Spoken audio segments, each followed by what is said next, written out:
Many rounds of talks have been underway recently in Maharashtra, a politically crucial state with 48 Lok Sabha seats, the second highest in the country after Uttar Pradesh's 80.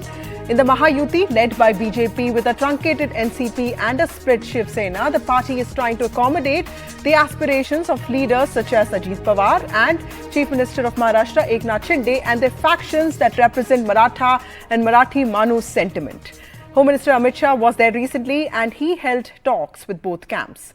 The buzzword used by all BJP leaders when it comes to their allies in Maharashtra is that the party would give them a respectable number of seats, inferring that it understands the gamble they took to side with them. As a reminder that the legal battles that began with the Shiv Sena split 2 years ago, the Supreme Court, while hearing Uddhav Sena's challenge against Maharashtra Assembly Speaker's refusal to disqualify members belonging to Eknath Shinde-led group, on Thursday expressed reservations about Speaker Rahul Narvekar's using the test of legislative majority to ascertain which faction was a real party. Now, the Maha Vikas Aghadi MVA comprising the Congress, Shiv Sena, UPT and NCP, which is Sharadchandra Pawar's, also held a meeting on Wednesday to discuss seat sharing for the upcoming Lok Sabha polls. Prakash Ambedkar-led Vanchit Bahujan Aghadi was also invited for the talks. But many have pointed out that internal disagreements in at least 15 seats still prevail. Meanwhile, Congress leader Rahul Gandhi's final leg of the Bharat Jodo Nyay Yatra will also enter Maharashtra's Nandurbar on the 12th of March and culminate at a public rally in Mumbai on the 17th of March. So a lot of political activity there. We are going to try and understand all of that with a panel of experts. But first, let me go across to my colleague Radhika, who joins us from Mumbai. Radhika, what is the latest on the seat sharing arrangements? What I hear from my sources is that the BJP could be fighting on almost 30 seats and Shiv Sena could be getting around 12 and NCP 5. But what's happening on the MVA front and what's happening with the Mahayuti there? You know, as far as Mahayuti is concerned, yes, you rightly pointed out what we're hearing from our sources is that BJP may get lion's share of 30 to 32 seats, Sena close to 12 and NCP 4. So therefore, the allies feel that they've been shortchanged. Of course, Sena had been fighting for close to 20 to 22 seats, which they perhaps may not be getting. NCP were fighting for close to 10 seats. However, BJP has made it clear, at least by way of sources, we are getting to know that BJP has made it clear that allies will have to compromise in Lok Sabha elections, but they will get better deals during assembly elections, which is going to happen later this year. So, yes, allies may be left shortchanged at this point. They may not get the numbers they want. In fact, Sena want all 13 sitting MPs tickets for all of them, and they were looking at more than 20 seats. But that may not happen. That will leave cadres, that may leave several leaders within Sena as well as Ajit Pawar faction unhappy. However, nothing has been finalized. These are unofficial, information that we are getting. Officially, confirmation needs to happen by way of some sort of declaration or press conference, but that has not happened yet. Now, as far as MV is concerned, again, series of meetings, marathon meetings that were happening. We know for a fact that at least from Congress sources, we are hearing that Congress may get lion's share again 18 to 20, Sena close to 18 to 20, NCP 10. However, VBA factor is something that is still undecided. I spoke to Prakash Ambedkar today, who is sort of putting pressure on MVA for more seats. He is asking for, in fact, he started by asking for close to 27 seats. He said that his party is ready to fight for 27 and then he brought it down. But he is saying that I'm not opening any of my cards now because within MVA there is a lot of differences, because as far as 15 seats are concerned, he says that the MVA is undecided. They are not entirely certain who should fight. There is difference between Sena and Congress over 10 seats. Differences among all three allies in 5 seats. So 15 seats are undecided. So until the time they come to a consensus on those 15 seats, I will not open my cards, is what Prakash Ambedkar has said. Of course, right, he may be getting 2 to 3 tickets, or he may just not ally with the MVA. So all that remains to be seen. But as far as MVA and Mahayuti is concerned, no official confirmation yet on the division of seats. More meetings could happen in the days to come. So marathon meetings there. Thank you, Radhika, for joining us. Joining us now is a panel of experts, Jayant Mankar, who is a senior journalist. We also have Tuhin Sinha from the BJP and Ajay Kumar, who's from the Congress. Thank you all of you for joining me on this show. Coming to you, Tuhin Sinha first. When it comes to Maharashtra, it is clear that the BJP recognizes the kind of, political risks that Eknath Shinde took or Ajit Pawar took, specifically from the split from the undivided Shiv Sena. Does that put extra pressure on your party to accommodate these allies, knowing that Lok Sabha elections are largely going to be about the popularity of Narendra Modi? Well, good evening, Vasudha. Good evening, everybody. I don't think the BJP is under any pressure in any part of the country in these elections. But yes, I mean, these are, our senior leaders have maintained the seat sharing. All three parties, all three, alliance partners need to be reasonable, need to be moderate in their expectations. And the expectations need to be based on the current strength in the Lok Sabha. That's an important factor. So I think, the seat demand of each of the parties, especially the alliance partners, need to factor in the current number of seats. Having said that, most of our discussions, in fact, all our discussions with our alliance partners have been extremely amicable. You don't, unlike, in the case of Congress party, where you have heard in the past Mamata Banerjee, when, even when discussions were on between Mamata Banerjee and Congress, it was Mamata Banerjee who first challenged the Congress party and said that you're not even going to get 40 seats in these Lok Sabha elections. We have seen the kind of language Akhilesh Yadav has used against the Congress party. Such a thing never happens with our alliance partners. I think that's the crucial difference.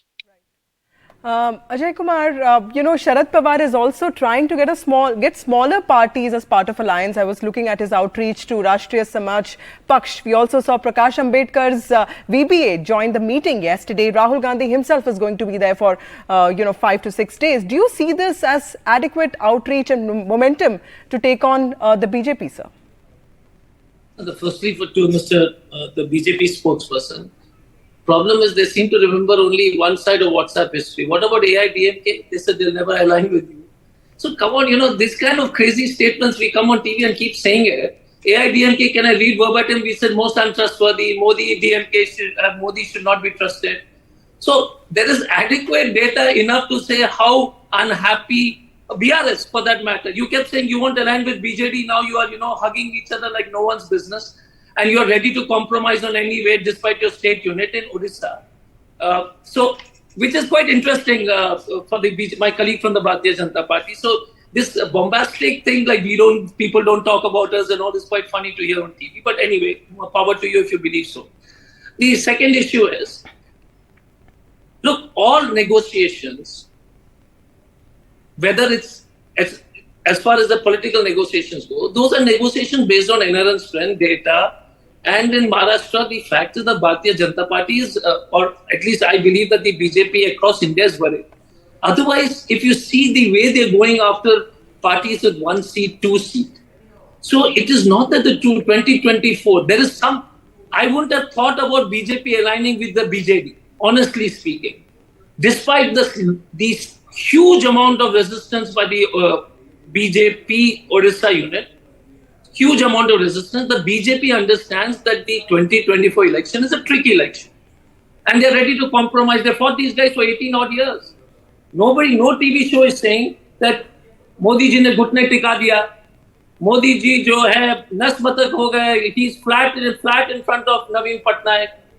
The question is this kind of political rhetorical language, it only seems to apply for the opposition because it's strange time where the questions are more asked to the opposition than to the government. Tuhin, would you like to respond to that, clearly, because, he's clearly saying that, there are ideological and political compromises that are being made, and there were, certain claims that are made which are being completely undermined. Clearly the Congress party is extremely rattled today because till a few months ago, they would provoke us, who's with you, koi nahi hai aapke saath. And suddenly when they see us striking alliance deals and alliance partnerships across the country, they know that the worst sufferer of these alliances is going to be Congress party. It may not even get 30 or 25 seats in these elections. So clearly I can understand the frustration of the Congress party.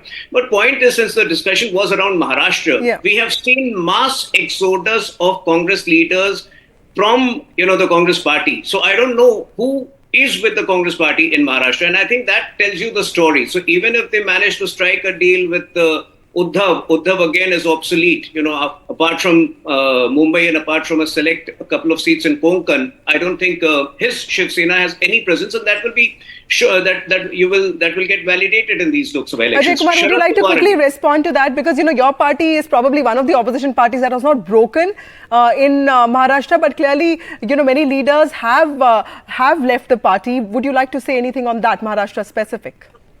The ED CBI is a frontal organization of the Bharatiya Janata Party. You get rid of ED CBI, everybody leave BJP. All the senior leaders. Lots of spokes, everybody will leave. Who wants this kind of dictatorship? The ED CBI is the most powerful. It is more powerful than the RSS right now for the Bharatiya Janata Party. So they continue to do it, and so be it. And democracy is the biggest loser. Okay, let me get political journalist Jayant Mainkar here. Jayant said, the BJP has been walking very carefully, not wanting to tread on this Marathi manoos sentiment. This is an emotion that's repeatedly brought up by Uddhav Thackeray. NCP, on the other hand, led by Ajit Pawar, is fighting a very different battle for legacy with Baramati at the center of it.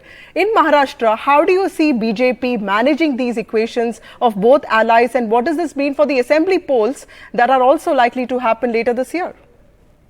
So the way you put it, you have made it clear that BJP, which could garner only 105 seats in the last assembly elections, they are falling short by 40, and to bridge that gap, at a time Marathi Manus plus the powerful Maratha community bringing Ajit Pawar, because Devendra Fadnavis, the top brass of the BJP, are well aware only with BJP's ideology they cannot stand in Maharashtra.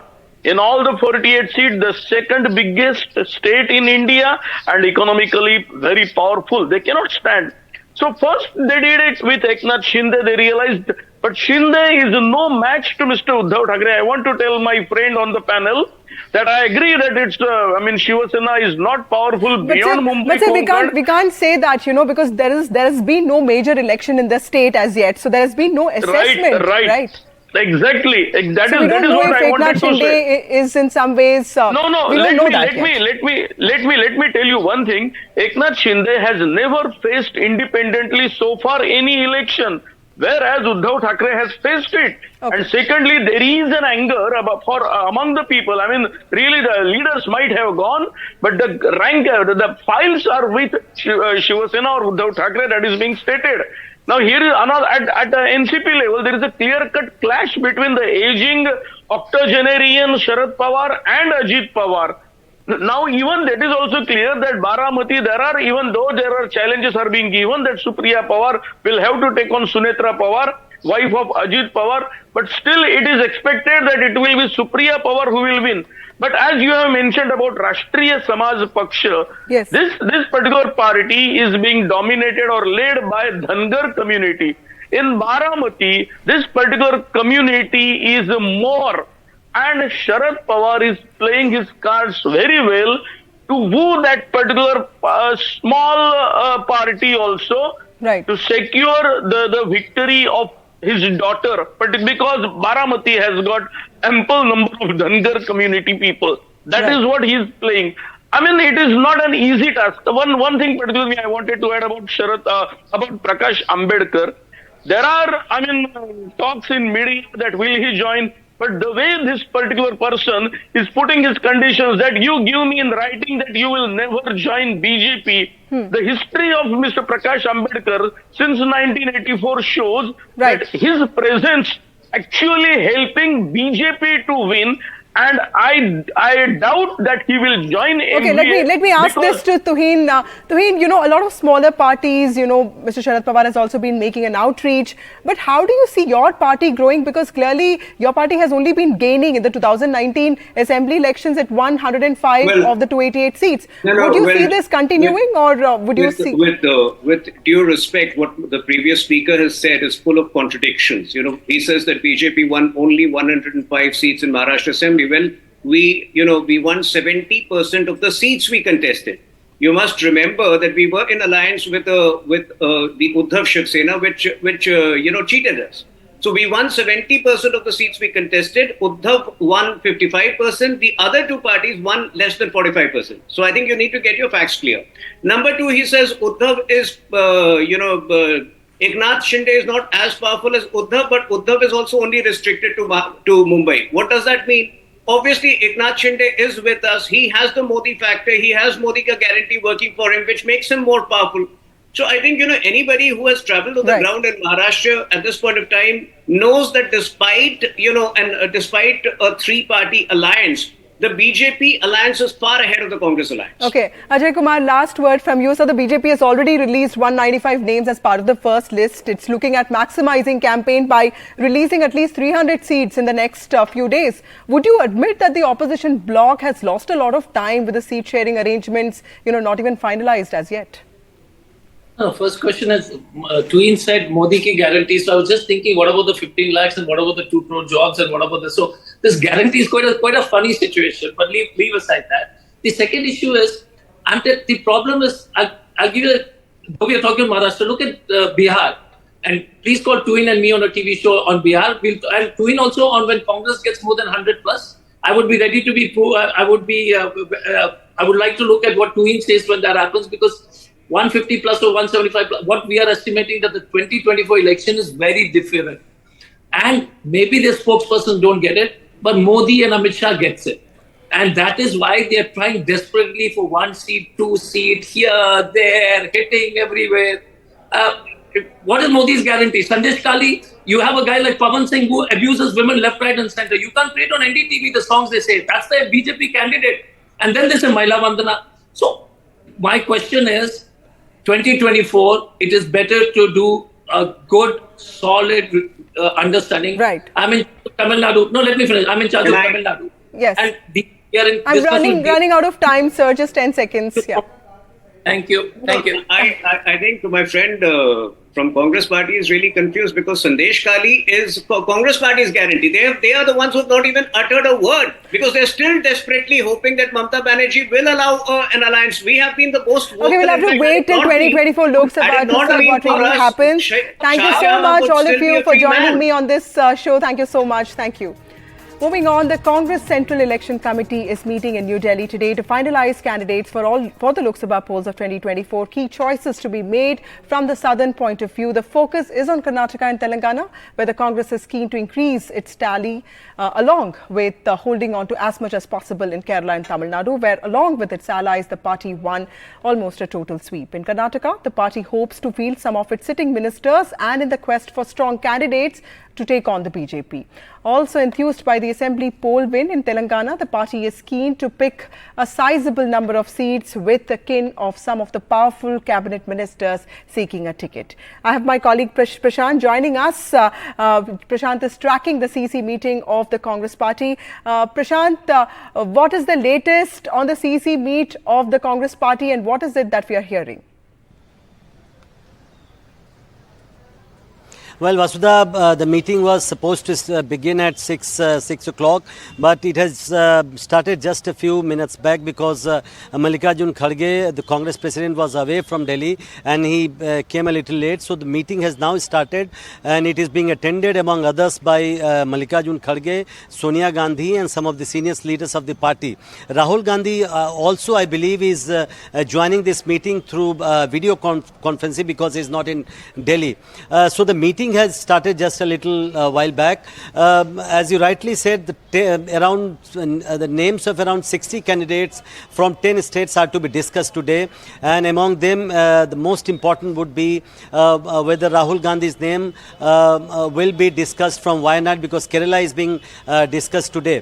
In all probability, Rahul Gandhi will be contesting from Wayanad, and his name will be cleared in today's meeting also. Apart from Kerala, Telangana, Karnataka, Delhi also significantly, Congress is fighting 3 seats from Delhi, and all the names are likely to be cleared today itself, and some candidates from northeastern states. So in totality, around 60 candidates from 10 states' names are to be discussed, and it is likely to be cleared. But I have been told that the names are not likely to be released today. The list is likely to come out either tomorrow or day after tomorrow. Right. Prashant, some days ago, there was a screening committee meeting that was held. There was a manifesto meeting committee that was held. What is it that we gather on what could be part of the manifesto? And also, when is the first list of the Congress expected to come out? Well, the first list is likely to come out after, we believe, this meeting which is going on currently in Congress headquarters. If this committee, the election committee clears around 60 names, then the names are likely to be released either by tomorrow or day after tomorrow. So far as manifesto committee is concerned, it has already submitted its draft to the Congress President Mallikarjun Kharge yesterday, and now a meeting of the Congress Working Committee is likely to be called very soon, and there the final draft will be approved by the Congress Working Committee. This is the procedure that the Congress normally follows. So this time also Congress Working Committee will approve the manifesto. But some of the prominent points have already been promised by Mallikarjun Kharge and Rahul Gandhi, as you just saw today also and yesterday also. Some of the promises relating to employment and youth have already been promised, and they have been announced. So there are some other promises also which are likely to be accommodated in the manifesto. So we will have to wait for some days before CWC clears the manifesto and it is officially released. Thank you, Prashant, for joining us with those details. Important meeting of the Congress Party CEC underway right now in Delhi.